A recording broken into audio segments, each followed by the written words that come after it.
A lição portuguesa, relato de um fato real, desejo dividir com os colegas, que tiverem a paciência de ler, esta rica experiência que fiz nestas férias pascais. Fonte, texto datilografado do P. Ercílio Sayón. O ônibus ia de Fátima, Portugal, a Salamanca, Espanha. Quando aconteceram os imprevistos. Eram peregrinos italianos, em sua maioria idosos, que retornavam de uma peregrinação a Fátima. Pretendiam ainda passar por Salamanca, a vila, e em Madrid tomariam o avião de volta a Roma. Era o dia 8/4/1985, segunda-feira de Páscoa. Uma avaria mecânica na suspensão obrigou o ônibus a andar muito lentamente, pelo asfalto em mau estado, até Coimbra. Diga-se a verdade, os italianos têm complexos de superioridade em relação aos portugueses. Estes são, na visão de muitos italianos, pobres, com pouca instrução, quase não são europeus.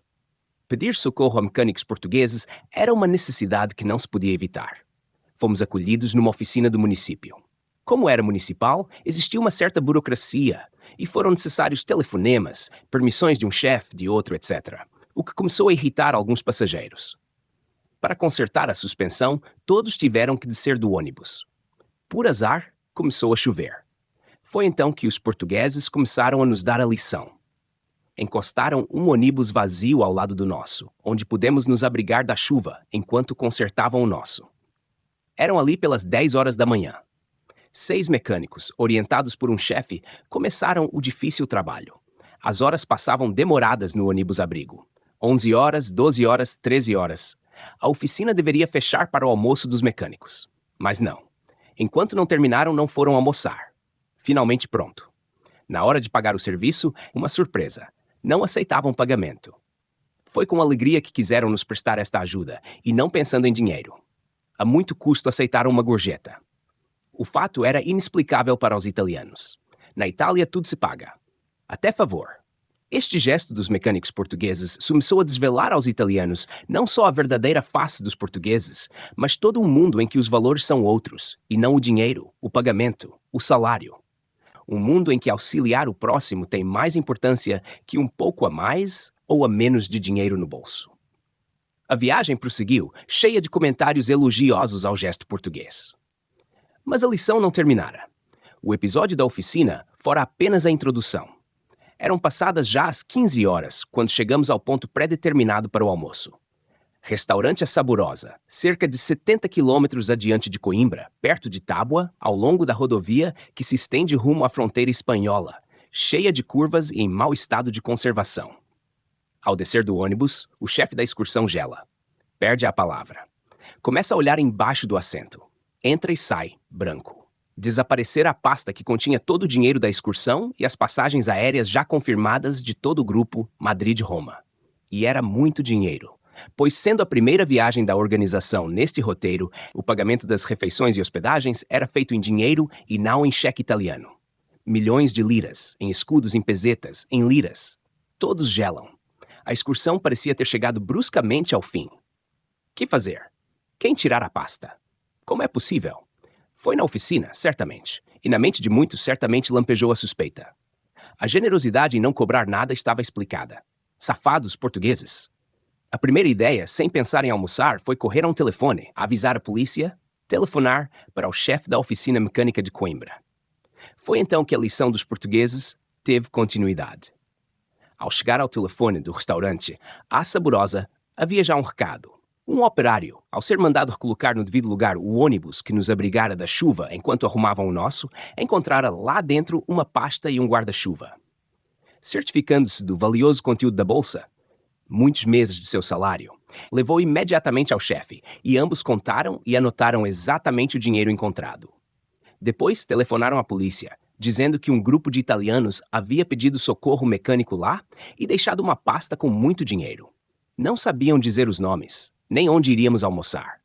Somente sabiam a cor do ônibus e a direção em que viajávamos. Iríamos a Salamanca. Imediatamente a polícia se nos atelefonar a todos os restaurantes à beira da rodovia, até descobrir o A Saborosa onde havíamos pré-reservado o almoço. Mas ainda não havíamos chegado. E deixou o aviso. O dinheiro, contado, estava à disposição na oficina.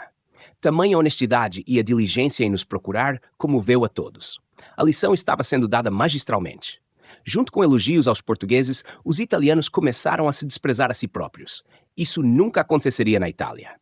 Imagine isso em Roma.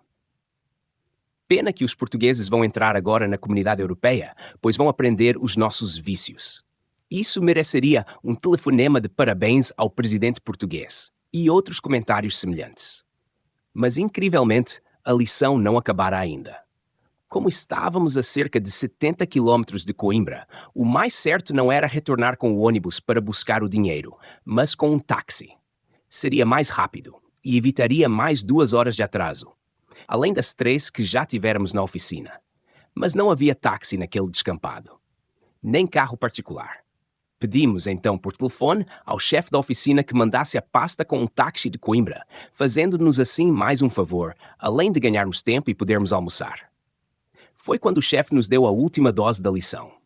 Não se preocupem, disse ele, mando 2 funcionários levarem agora mesmo com um carro da firma. 1 hora depois, já almoçados, chega o carro, trazendo a esperada pasta. Descem do carro 2 jovens mecânicos, sendo um o que achara a pasta. São recebidos com vivas, palmas, beijos, lágrimas furtivas de emoção pela lição de honestidade e amor ao próximo desconhecido que esta simples gente nos dava. Trazem o bilhete em que anotaram a quantia e pedem para conferir o dinheiro. E mais uma vez não querem pagamento, só um pouco pela gasolina. Aceitam uma gorda gorjeta, que o chefe da excursão lhes faz aceitar. A viagem prosseguiu, mas uma coisa ficou na sarjeta diante do restaurante A Saborosa: o orgulho de ser um povo mais rico, mais instruído, mais europeu. A lição fora aprendida, e essa viajou junto nos corações e pensamentos de cada um. Existem outros valores, valores mais importantes, que subsistem em culturas que não são a nossa. Cristianismo não é bela teoria. Não se é cristão por morar na cidade em que o Papa mora. Cristianismo não é fazer peregrinação a Fátima ou a Lourdes. Cristianismo nos ensinou o português. O dono do guarda-chuva, achado junto à pasta, era o padre diretor espiritual da peregrinação. Foi ele que lembrou a parábola do bom samaritano, num sermãozinho ao entardecer, já na fronteira espanhola. Mas desta vez, o bom samaritano foi um português. Não sabemos o nome dele. Ele não sabe o nosso. Mas nos socorreu, interessou-se por nós, fez mais do que podia. Amou-nos, verdadeira lição prática do Evangelho.